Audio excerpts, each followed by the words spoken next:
Tuhan bersamamu dan bersama rohmu. Inilah Injil suci menurut Yohanes. Dimuliakanlah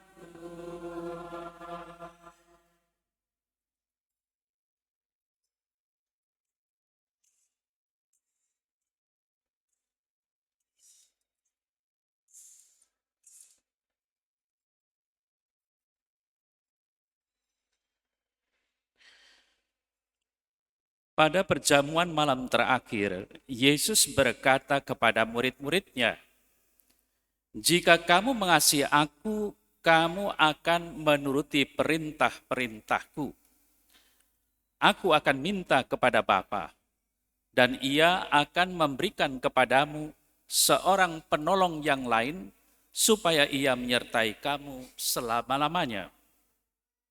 Jika seseorang mengasihi aku, ia akan menuruti firman-Ku. Bapakku akan mengasihi dia, kami akan datang kepadanya dan tinggal bersama-sama dengan dia. Siapa saja yang tidak mengasihi aku, ia tidak menuruti firman-Ku. Dan firman yang kamu dengar itu bukanlah dari aku, melainkan dari Bapa yang mengutus aku. Semuanya itu aku katakan kepadamu, selagi aku berada bersama-sama dengan kamu. Tetapi penolong, yaitu Roh Kudus, yang akan diutus oleh Bapa dalam namaku, dialah yang akan mengajarkan segala sesuatu kepadamu dan akan mengingatkan kamu tentang semua yang telah aku katakan kepadamu. Demikianlah sabda Tuhan. Terpujilah Kristus.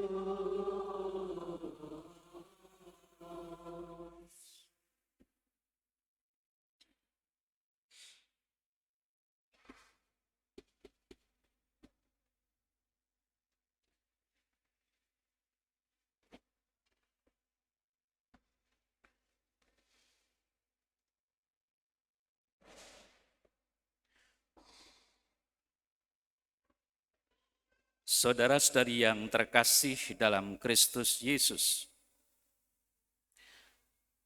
kalau kita mendengarkan apa yang dikisahkan dalam kisah para rasul, berarti Roh Kudus itu sudah turun. Mungkin kita bertanya-tanya, untuk apa kita merayakan hari raya Pentakosta, hari raya turunnya Roh Kudus? Apakah supaya Roh Kudus itu turun lagi? Kalau kita ditanya, apakah kita sudah menerima Roh Kudus? Sudah. Ketika kita dibaptis, dan juga ketika kita menerima sakramen penguatan, di mana kita memperoleh kepenuhan Roh Kudus yang menguatkan kita, lalu kita diutus. Artinya apa? Roh Kudus sudah turun, kita sendiri telah menerima Roh Kudus. Lalu pertanyaan berikutnya, lalu mengapa kita selalu minta Roh Kudus? Sebenarnya yang kita minta itu apa?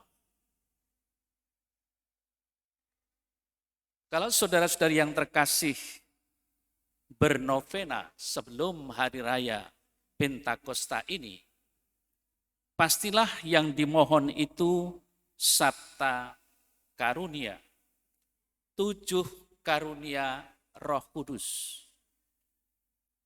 Apakah sabta karunia Roh Kudus sama dengan Roh Kudus? Mungkin agak membingungkan. Mengapa? Karena Roh Kudus kita yakini adalah pribadi ketiga dalam Allah Tritunggal Maha Kudus. Nah, sehingga saudara terkasih, ketika turun atas para rasul itu meyakini dialah roh penolong yang lain yang akan meneruskan karya-karya Kristus yang akan kembali ke sorga. Berarti apa?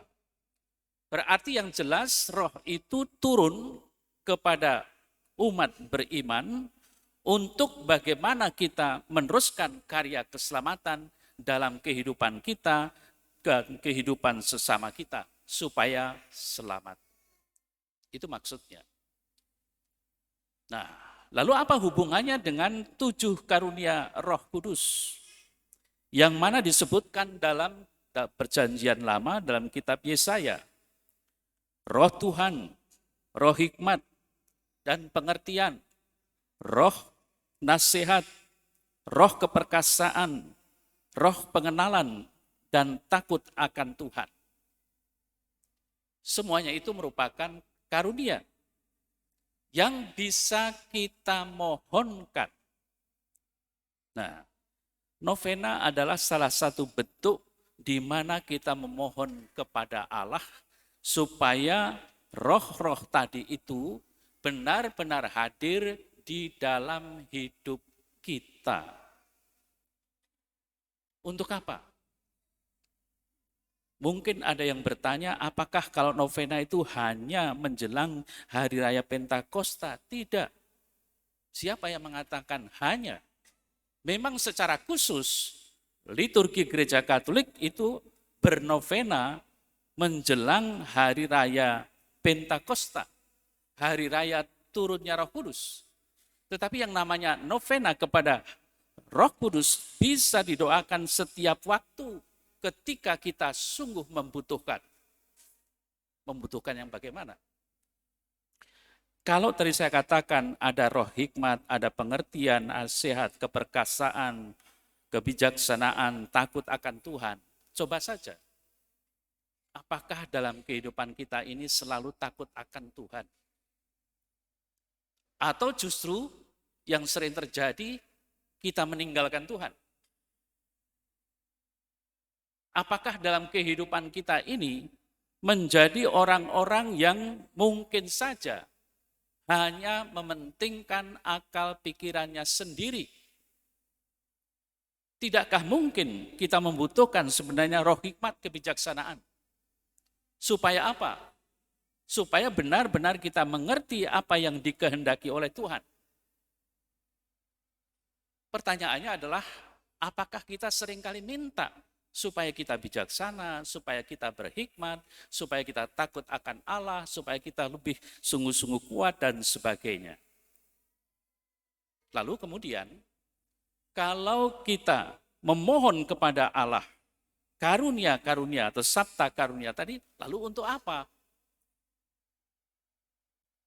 Dalam surat Paulus kepada umat di Galatia, menjadi jelas apa yang dimaksudkan kalau kita menerima 7 karunia Roh Kudus itu.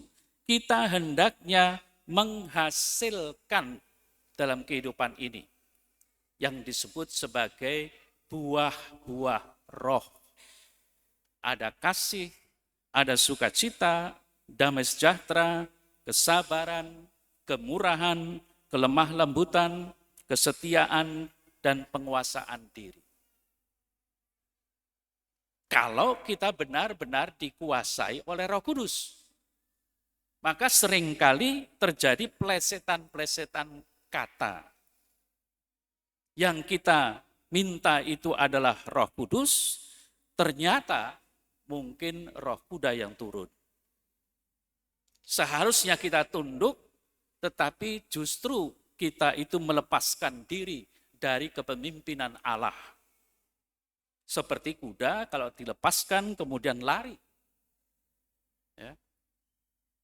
Nah, maka dari itu kalau kita mulai bertanya diri apakah kita sudah sungguh-sungguh menebarkan kasih, apakah kita selalu bersuka cita, apakah kita mendapatkan damai sejahtera, kalau belum, dalam hal ini jelas kita memerlukan karunia-karunia Roh Kudus. Kita harus memohon, kita harus berdoa antara lain dengan doa novena Roh Kudus. Maka jelas doa itu tidak hanya menjelang hari raya Pentakosta, tetapi setiap saat kita membutuhkan karunia-karunia itu. Nah, lalu bagaimana dengan adanya atau kita merayakan Hari Raya Pentakosta?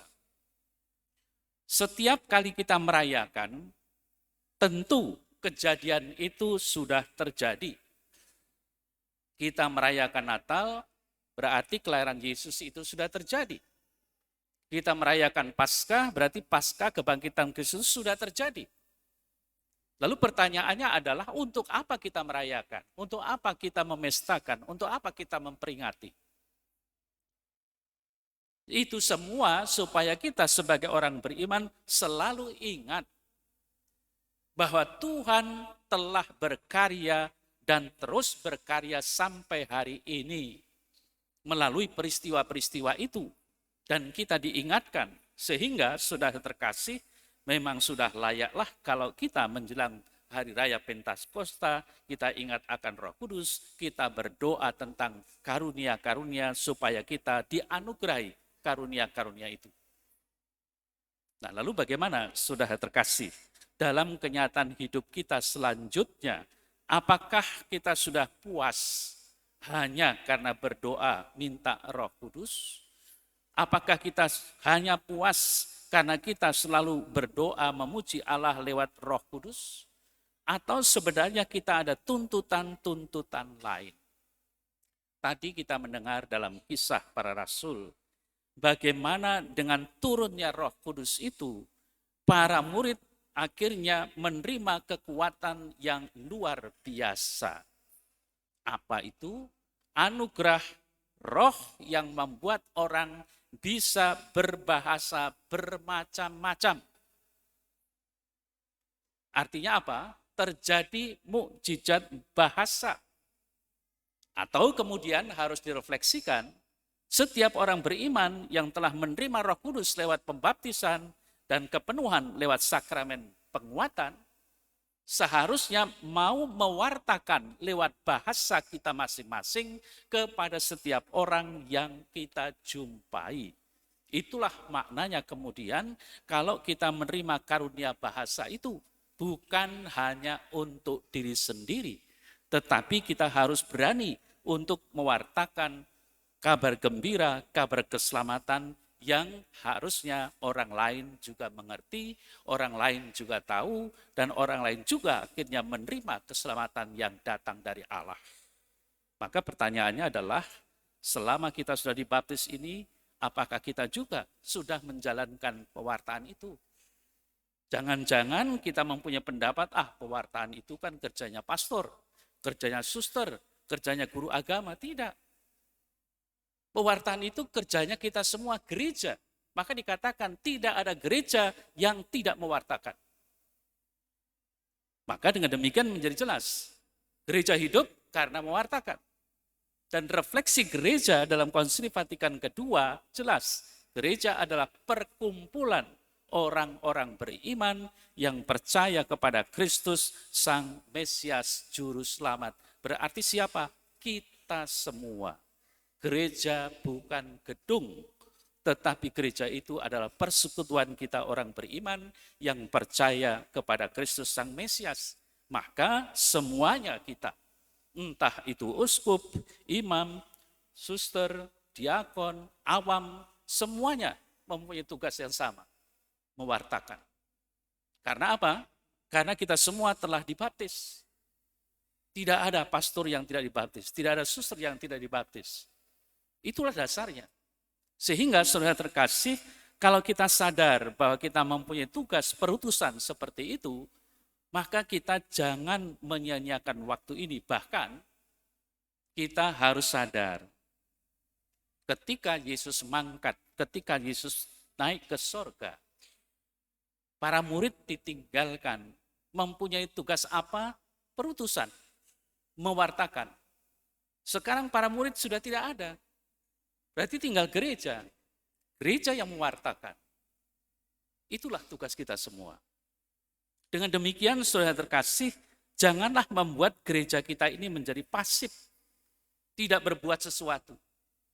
Tetapi kita sebagai orang beriman, sebagai rasa syukur kita terhadap Tuhan, karena baptisan yang telah kita terima, karena Roh Kudus yang dicurahkan ke atas diri kita, benar-benar itu menjadi kekuatan bagi kita, bagaimana kita harus mewartakan.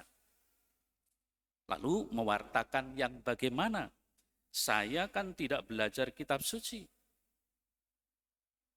Pewartaan yang efektif, kata Paus ke-6, dikatakan bukan pertama-tama yang verbal, tetapi justru lewat kesaksian hidup. Kesaksian hidup yang bagaimana? Apa tandanya? Tandanya kalau ada orang yang mulai bertanya, kamu itu siapa? Dia itu siapa? Agamanya apa? Mengapa mereka bertanya? Dia itu kok baik sekali. Mereka jujur, mereka adil. Dan ketika diberitahu bahwa dia Katolik, dia Kristen, pengikut Kristus, mungkin, oh begitu. Berarti apa di situ? Apa yang dipertanyakan itu menjadi tanda, bukan negatif, tetapi positif. Itulah lewat hidup. Ketika orang tersentuh dengan apa yang kita hidupi, apa yang kita lakukan, apa yang kita kerjakan, karena sesuatu yang positif, maka pewartaan lewat kesaksian hidup itu sampai. Baru kemudian kalau orang bertanya, kita akan mengatakan, saya Kristen, saya Katolik, saya pengikut Kristus. Ya beginilah kalau saya harus mengimani Kristus, saya harus menjadi orang yang baik, orang yang bersukacita, orang yang cinta akan damai sejahtera dan sebagainya. Coba bayangkan kalau kita justru yang terjadi sebaliknya. Justru orang akan menilai sebaliknya. Loh, orang Katolik kok mencuri, orang Katolik kok korupsi. Ini sekali lagi merupakan tantangan. Nah, maka dari itu marilah saudara terkasih, sadar akan kenyataan bahwa kita sebenarnya sudah menerima Roh Kudus dan Roh itu diam di dalam hati kita masing-masing. Bahkan Santo Paulus mengatakan setiap orang di mana Roh Kudus diam di dalam dirinya, kita semua menjadi bait Allah Roh Kudus. Nah, kalau kita sudah menjadi bait Allah Roh Kudus, berarti apa? Kita pantas tunduk dipimpin oleh kehendak Allah lewat rohnya itu. Apakah kemudian kita sadar dan selalu menyadari hal itu? Sekali lagi saya mengatakan bisa jadi tidak. Kadang-kadang ingat, kadang-kadang tidak ingat.